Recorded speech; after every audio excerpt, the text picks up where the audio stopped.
What is going on, IF Warriors? It's your boy Edward V, and today we're going to talk about walking for fat loss. 5 specific tips that you can use to enhance the fat loss when it comes to walking. Now, I did do a video on walking for fat loss, looking at studies and talking specifically about one element in terms of all of the meta-analysis, but this is going to be cut, dry, and smooth. 5 tips that you can use for fat loss when walking. Now, let's go ahead and break it down in this video. Stay.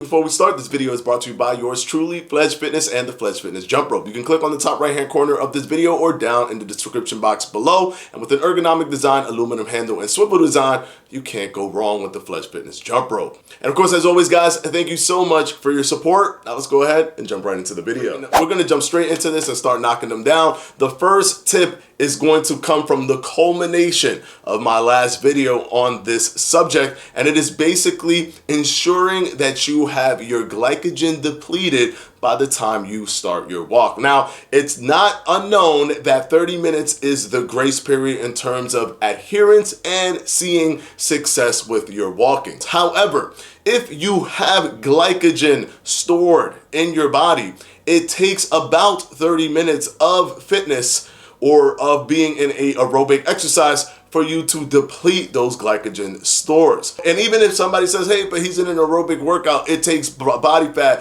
Aerobic workouts pull from body fat, not from glycogen. That is not true. Aerobic workouts pull more from body fat, but it's like 60% more from body fat and 40% more from glycogen. There's still a percentage from glycogen. You want to deplete that glycogen so more percentage of body fat or fatty acids are used to power your workout, so then you are burning more body fat. So how do you make sure that glycogen stores are depleted before you even get into your 30-minute walk? Simple. There's 2 things you can do. Either you go into the walk already fasted, which means when you wake up in the morning, you don't consume anything and you start your walk, or you deplete glycogen stores by actually working out resistance training before doing your 30-minute walk. So basically do 45 minutes of whatever it is that you do for resistance training, bench pressing, squats, pull-ups, whatever it is that you do. Burn through that using those bursts of energy, burn through that glycogen, and then start your 30-minute walk. This will allow you to tap into more of your fat stores because your glycogen has now been depleted, where your body is simply working more on body fat than anything else. If you want more details on that, go ahead and watch my first video on this topic called Walking for Fat Loss using studies. Tip number 2. I've already touched on this on tip number 1, but you want to do 30 minutes. You need to do at least 30 minutes. And why you want to do 30 minutes specifically and not more or less? Like I said, the more you do, the less possibility for adherence based on the psychological reactions to doing more than 30 minutes, like 60 minutes or 90 minutes of walking.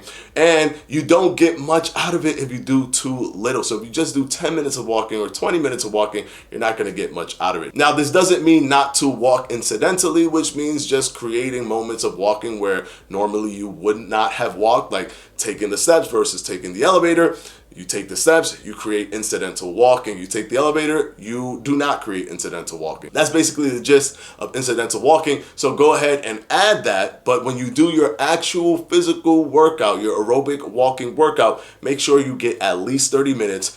Make sure your glycogen is depleted, as we spoke of. And if you don't do more than that, you'll be more inclined to stick to this program down the line. Now let's go ahead and get to tip number 3.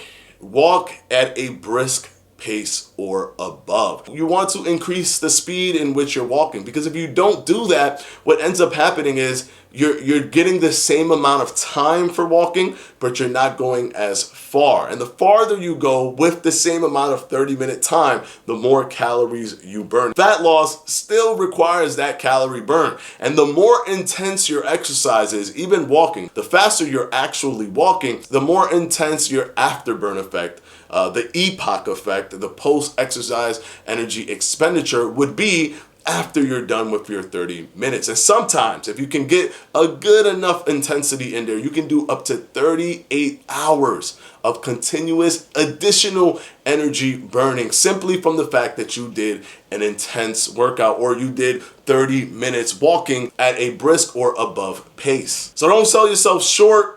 Increase the speed a little bit. I know it's probably easier to just stroll, but if you increase the speed a little bit, you'll get a lot of bang for your buck, and it's not that much difficult from going from strolling to a brisk walk. Tip number 4, weighted walking. Now, as you're walking and as you're being successful with your walking, what's going to end up happening, the byproduct of this, is that you will lose weight. And that's great. That's fantastic because that's what you want to get out of this walk. The title indicates that you've clicked on walking for fat loss. You want to lose fat, which means you want to lose weight.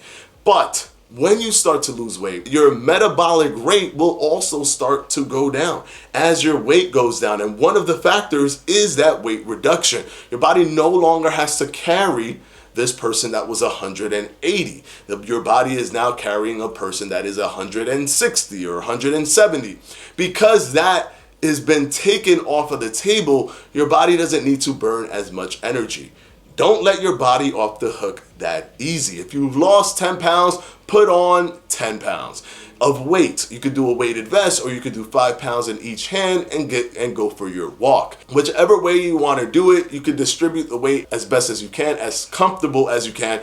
But if you do this, it will definitely allow you to keep your body in check and not get complacent with the actual weight loss. Essentially tricking your body to think, hey, when I do these walks, I'm still 180 pounds. It will go a long way to helping your metabolic rate, especially during those actual walk periods, to continue to burn at a consistent rate. These are the reasons that people hit plateaus, because they do one thing, they eat the same exact thing, they do the same exact exercise, they see some success, and then they no longer see success and don't know why this is not just a streamlined weight loss. Because your body may have reached that metabolic threshold where you're no longer in a net negative energy balance and you are no longer burning calories, thus you are no longer burning fat at the end of the day. And tip number 5, try your best to walk on soft surfaces, grass, turf, track, whatever you can do.